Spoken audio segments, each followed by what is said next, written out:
গতকাল কালীঘাটের বাড়িতে যান মমতা বন্দ্যোপাধ্যায়ের বাড়িতে যান কুণাল ঘোষ, এবং কুণাল ঘোষ যখন মমতা বন্দ্যোপাধ্যায়ের বাড়ি থেকে বেরিয়ে আসেন ঠিক সেই সময়ের ছবিটা দেখাচ্ছি আপনাদের। সেই সময় কুণাল ঘোষকে ডিম, কালীঘাটে মমতা বন্দ্যোপাধ্যায়ের বাড়ির সামনেই কুণাল ঘোষকে ডিম, এবং যে ছবি আপনাদের দেখাচ্ছি কালীঘাটে মমতা বন্দ্যোপাধ্যায়ের বাড়ি থেকে বেরোনোর সময়ের ছবি, যেখানে কালীঘাটে মমতা বন্দ্যোপাধ্যায়ের বাড়ির সামনে কুণাল ঘোষকে লক্ষ্য করে ডিম, বেলেঘাটার বিধায়ক কুণাল ঘোষকে লক্ষ্য করে ডিম ছড়ে এক ব্যক্তি।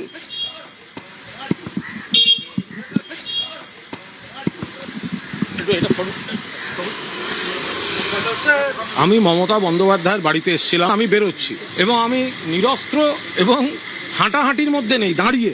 সেটা ওদের টার্গেট সুবিধা হয়েছে। আমি একদম শেষ মুহূর্তে মাথা ঘোরাতে পেরেছি, নইলে আমার এই চশমার কাঁচটায় পড়লে আমার চোখটার 12টা বেজে যেত। দয়া করে এটাকে জনরস বলবেন না। দুটো বাঁদর রাস্কেল এসে ডিম মেরেছে। মমতা দিদি কা ঘর মে তো কই নেই আয়েগা। আমি তো অবাক হয়ে গেলাম পুলিশের ভূমিকা দেখে। পুলিশ দাঁড়িয়ে দাঁড়িয়ে মজা দেখছিল। আমি কালীঘাট থানার ওসি এবং সিপি কে মেল পাঠিয়েছি। বিজেপি না হলে এটা করবে কে? তো বিজেপি তো বটেই। আরে ডিমের বদলে যদি বোম ছোড়ে কি হবে? পালিয়ে যাবে। আমার ডেড বডি পড়ে থাকতো। পাথর মারলে কি হতো? আমি এমনি ডিম খেতে প্রচন্ড ভালোবাসি। অমলেট, পোচ, সেদ্ধ আমি ডিম খাই। এখন সেটা নয় কেউ মেরে বীরত্ব দেখাতে গেছে, কিন্তু এইসব করে থামানো যাবে না। এইসব বাঁদরামি মাননীয় মুখ্যমন্ত্রী সারা বাংলা এবং আপনার কেন্দ্র এগুলো প্রশ্রয় দেবেন না। কুণাল ঘোষকে লক্ষ্য করে ডিম, কালীঘাটে মমতা বন্দ্যোপাধ্যায়ের বাড়ির সামনের ছবি, এবং যিনি এই কাজ করলেন তিনি বলছেন যে মানুষের উপর অনেক অত্যাচার করেছেন কুণাল ঘোষ, এমনটাই দাবি চন্দনের। जनगणों पर अनेक अत्याचार करे। ये लोग बहुत अत्याचार किया भैया। ये हम लोग का ये कुणाल घोष का क्या अत्याचार किया है? ये कम अत्याचार नहीं किया हम लोग पब्लिक के ऊपर में। आज ये डीम खाने के लायक ही हो गया है। ये डीम खाने के लायक ही है आज, इसीलिए इसको डीम मारने हम लोग आए हैं। ऐसा कुछ गलत काम नहीं किया जो पता नहीं है किसी को, सब कुछ जानता है। बहुत गलत काम किया लोग।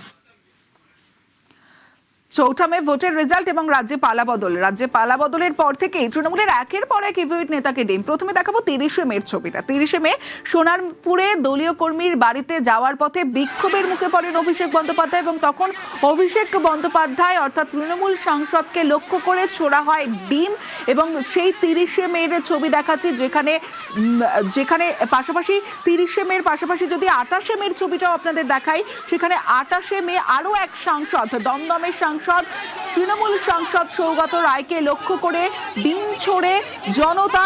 28শে মের ছবি আপনাদের দেখাচ্ছি নিমতায়। এবং গত কয়েকদিন ধরেই আমরা দেখছি তৃণমূল নেতা এবং বিধাননগর পুরসভার প্রাক্তন চেয়ারম্যান সব্যসাচী দত্তকে লক্ষ্য করেও ছোড়া হচ্ছে ডিম।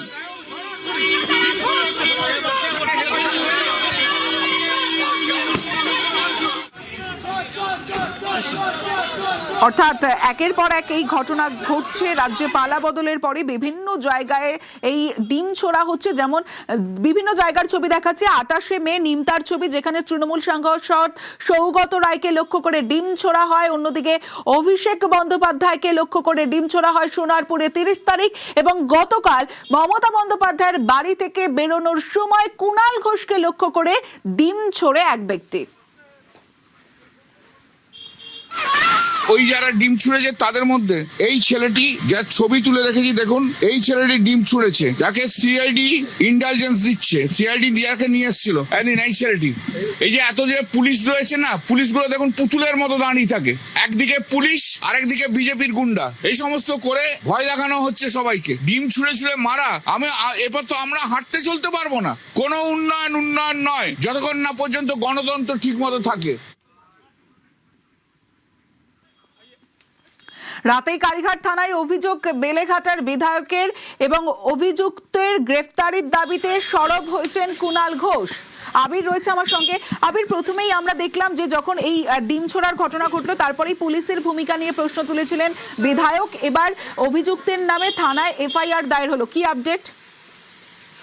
তার বক্তব্য যে এই ব্যক্তি সেদিনকে যখন মমতা বন্দ্যোপাধ্যায়ের বাড়িতে সিআইডি প্রবেশ করেছিল, এই ব্যক্তিও সেই সময় সেখানে ছিলেন, এবং তার বক্তব্য যে এই ব্যক্তিকে দিয়ে সাক্ষী হিসাবে সেদিনকে সই করানোর চেষ্টা করা হয়েছিল বলে তিনি অভিযোগ করেছেন। ইতিমধ্যে তিনি একটি অভিযোগ দায়ের করেছেন এবং যেহেতু সংবাদ মাধ্যমের ক্যামেরার সামনে ওই যুবককে দেখতে পাওয়া গেছে এবং তার সঙ্গে যে যুবক ছিল তাকেও দেখতে পাওয়া গিয়েছে, তার বক্তব্য এই বিষয়ে পুলিশের তরফ থেকে যথাযথ ব্যবস্থা গ্রহণ করা হোক। যদি পুলিশের তরফ থেকে ব্যবস্থা গ্রহণ না করা হয় তাহলে তার তরফ থেকে পাল্টা যে আদালতে যাওয়ার যে হুঁশিয়ারি তাও দিয়ে রাখা হয়েছে। এবং তার বক্তব্য যে এই সমস্ত ঘটনা ঘটিয়ে রাজনৈতিকভাবে তাদেরকে বন্ধ করতে পারা যাবে না। তিনি একাই যে অভিযোগ জানিয়ে এসেছেন এবং তিনি বলেছেন তিনি তার নিজের বিধায়ক হিসেবে যে এলাকা তার বাইরেও তিনি যে তার যে রাজনৈতিক কর্মকাণ্ড করেন তার সঙ্গে জড়িত থাকবেন। তবে এই গোটা ঘটনার পিছনে অন্য কারো ইন্ধন থাকতে পারেন এমনও ইঙ্গিত তিনি দিয়েছেন। বেশ, মন্ত্রী দিলীপ ঘোষের লোকজন আমি দেখলাম এত সুন্দর প্র্যাকটিস করে যাচ্ছে, ঠিক কপালে মারলে কপালে মারছে, টাকে বললে টাকে মারছে, বুকে বললে বুকে মারছে। প্র্যাকটিস করতে অনেক ডিম খরচা হচ্ছে, মারতেও খরচা হচ্ছে। লোকজন ঠিক জায়গায় রেডি হয়ে থাকছে। আমার মনে হয় কোথাও প্র্যাকটিস করানো হচ্ছে লোকজনকে, নাহলে এরকম টিপ এত সুন্দর হয় কী করে। কুণাল ঘোষ খাবেন জানতেন, উনি তো বলেই গেছেন আমি যাবই, কিন্তু কাঁচা ডিম খাবেন হয়তো ভাবেননি, সেদ্ধ ডিম হওয়া উচিত ছিল। আরও একজন সাংসদ বিদেশে আছেন, তিনি ডিমের ভয়ে বলছেন গেলেই আমাকে মারলে কেস করবো, সেখান থেকে ধমকি দিচ্ছেন। আবার এসে দেখুন কাঁচা কি পাকা কি হয় আপনার কপালে।